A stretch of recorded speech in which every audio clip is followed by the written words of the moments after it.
अंतिम सप्ताह में है। 2022 बस आने ही वाला है। आप सभी 2022 के स्वागत की तैयारी में जुटे हैं, लेकिन उत्साह और उमंग के साथ ही ये समय सचेत रहने का भी है। आज दुनिया के कई देशों में कोरोना के नए वेरिएंट ओमिक्रॉन की वजह से संक्रमण बढ़ रहा है। भारत में भी कई लोगों के ओमिक्रॉन से संक्रमित होने का पता चला है। मैं आप सभी से आग्रह करूंगा कि पैनिक न करें। हां, सावधान रहें, सतर्क रहें,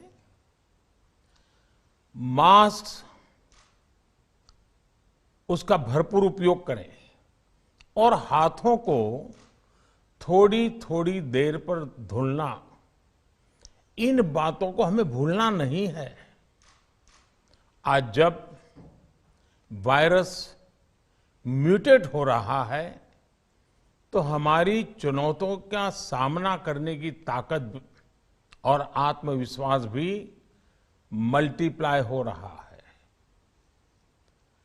हमारी इनोवेटिव स्पिरिट भी बढ़ रही है। आज देश के पास 18 लाख आइसोलेशन बेड्स हैं, 5 लाख ऑक्सीजन सपोर्टेड बेड्स हैं, 1,40,000 आईसीयू बेड्स हैं। आईसीयू और नॉन आईसीयू बेड्स को मिला दें तो 90,000 बेड्स विशेष तौर पर बच्चों के लिए भी हैं। आज देश में 3,000 से ज्यादा पीएसए ऑक्सीजन प्लांट्स काम कर रहे हैं। 4 लाख ऑक्सीजन सिलेंडर्स देश भर में दिए गए हैं। राज्यों को जरूरी दवाओं की बफर डोज तैयार करने में सहायता की जा रही है। उन्हें पर्याप्त टेस्टिंग किट्स भी मुहैया कराई जा रही है। साथियों, कोरोना वैश्विक महामारी से लड़ाई का अब तक का अनुभव यही बताता है कि व्यक्तिगत स्तर पर सभी दिशा निर्देशों का पालन कोरोना से मुकाबले का बहुत बड़ा हथियार है। और दूसरा हथियार है वैक्सीनेशन। हमारे देश ने भी इस बीमारी की गंभीरता को समझते हुए बहुत पहले वैक्सीन निर्माण पर मिशन मोड में काम करना शुरू कर दिया था। वैक्सीन पर रिसर्च के साथ साथ ही approval processes, supply chain, distribution, training, IT support system, certification पर भी हमने निरंतर काम किया। इन तैयारियों का ही नतीजा था कि भारत ने इस साल 16 जनवरी से अपने नागरिकों को वैक्सीन देना शुरू कर दिया था। ये देश के सभी नागरिकों का सामूहिक प्रयास और सामूहिक इच्छा शक्ति है कि आज भारत 141 करोड़ वैक्सीन डोज के अभूतपूर्व और बहुत मुश्किल लक्ष्य को पार कर चुका है। आज भारत की वयस्क जनसंख्या में से 61% से ज्यादा जनसंख्या को वैक्सीन की दोनों डोज लग चुकी है। इसी तरह वयस्क जनसंख्या में से लगभग 90% लोगों को वैक्सीन की एक डोज लगाई जा चुकी है। आज हर भारतवासी इस बात पर गर्व करेगा कि हमने दुनिया का सबसे बड़ा, सबसे विस्तारित और कठिन भौगोलिक स्थितियों के बीच इतना सुरक्षित वैक्सीनेशन अभियान चलाया। कई राज्य और विशेष तौर से टूरिज्म की दृष्टि से महत्वपूर्ण राज्य जैसे गोवा, उत्तराखंड, हिमाचल जैसे राज्यों ने 100% सिंगल डोज वैक्सीनेशन का लक्ष्य हासिल कर लिया है। आज देश के दूर सुदूर गांवों में जब 100% वैक्सीनेशन की खबरें आती हैं तो मन को संतोष होता है। यह प्रमाण है हमारे हेल्थ सिस्टम की मजबूती का, हमारी टीम डिलीवरी का, हमारे हेल्थ केयर वर्कर्स के डेडिकेशन और कमिटमेंट का, और देश के सामान्य मानवी के अनुशासन और विज्ञान में उनके विश्वास का। हमारे देश में जल्दी ही नेजल वैक्सीन और दुनिया की पहली डीएनए वैक्सीन भी शुरू होगी। साथियों, कोरोना के खिलाफ भारत की लड़ाई शुरू से ही वैज्ञानिक सिद्धांतों, वैज्ञानिक परामर्श और वैज्ञानिक पद्धति पर आधारित रही है। पिछले 11 महीने से देश में वैक्सीनेशन अभियान चल रहा है। देशवासी इसके लाभ भी महसूस कर रहे हैं। उनकी रोजमर्रा की जिंदगी सामान्य हो रही है। आर्थिक गतिविधियां भी दुनिया के कई देशों की तुलना में उत्साहजनक रही हैं। लेकिन साथियों, हम सभी जानते हैं कि कोरोना अभी गया नहीं है। ऐसे में सतर्कता बहुत जरूरी है। देश को सुरक्षित रखने के लिए, देशवासियों को सुरक्षित रखने के लिए हमने निरंतर काम किया है।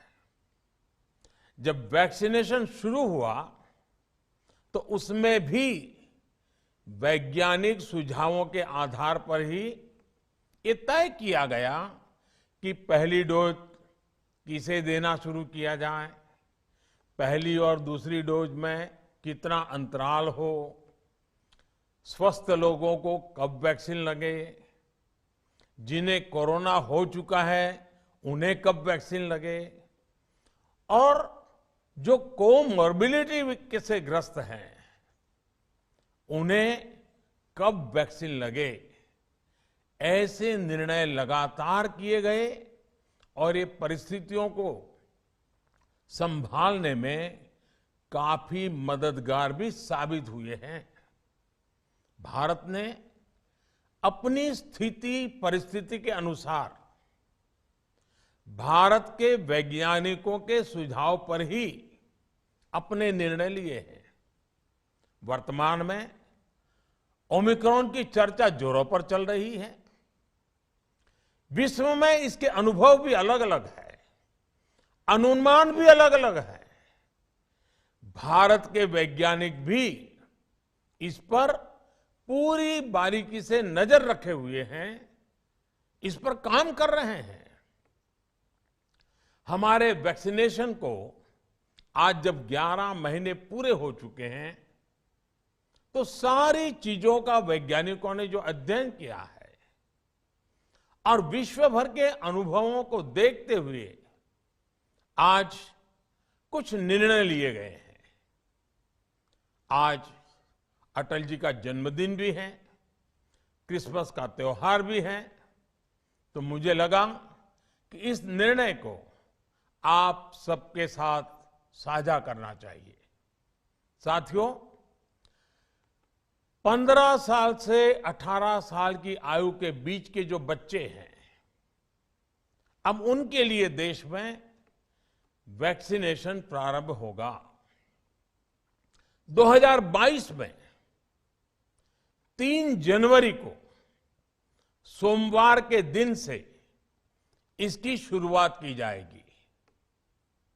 ये फैसला कोरोना के खिलाफ देश की लड़ाई को तो मजबूत करेगा ही, स्कूल कॉलेजों में जा रहे हमारे बच्चों की और उनके माता पिता की चिंता भी कम करेगा। साथियों, हम सबका अनुभव है कि जो कोरोना वॉरियर्स हैं, हेल्थ केयर और फ्रंटलाइन वर्कर्स हैं, इस लड़ाई में देश को सुरक्षित रखने में उनका बहुत बड़ा योगदान है। वो आज भी कोरोना के मरीजों की सेवा में अपना बहुत समय बिताते हैं। इसलिए प्रिकॉशन की दृष्टि से सरकार ने निर्णय लिया है कि हेल्थ केयर और फ्रंटलाइन वर्कर्स को वैक्सीन की प्रिकॉशन डोज भी प्रारंभ की जाए। इसकी शुरुआत 2022 में 10 जनवरी सोमवार के दिन से की जाएगी।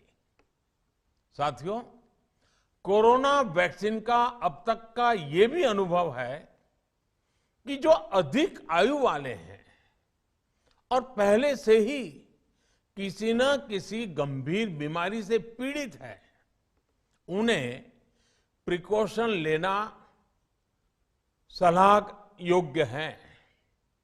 इसको ध्यान में रखते हुए 60 वर्ष से ऊपर की आयु के कोमॉर्बिडिटी वाले नागरिकों को उनके डॉक्टर की सलाह पर वैक्सीन की प्रिकॉशन डोज का विकल्प उनके लिए उपलब्ध होगा।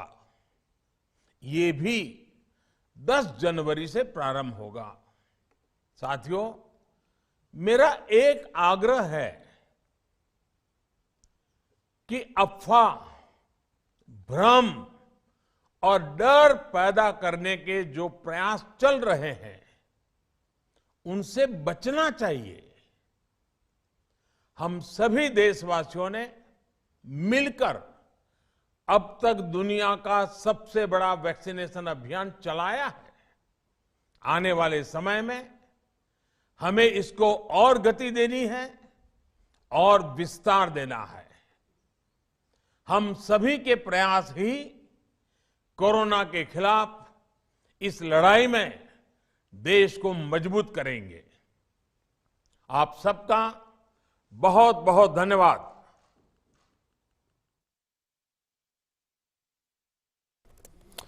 तो इस वक्त की बड़ी खबर, प्रधानमंत्री नरेंद्र मोदी ने राष्ट्र को संबोधित करते हुए बताया कि 15 से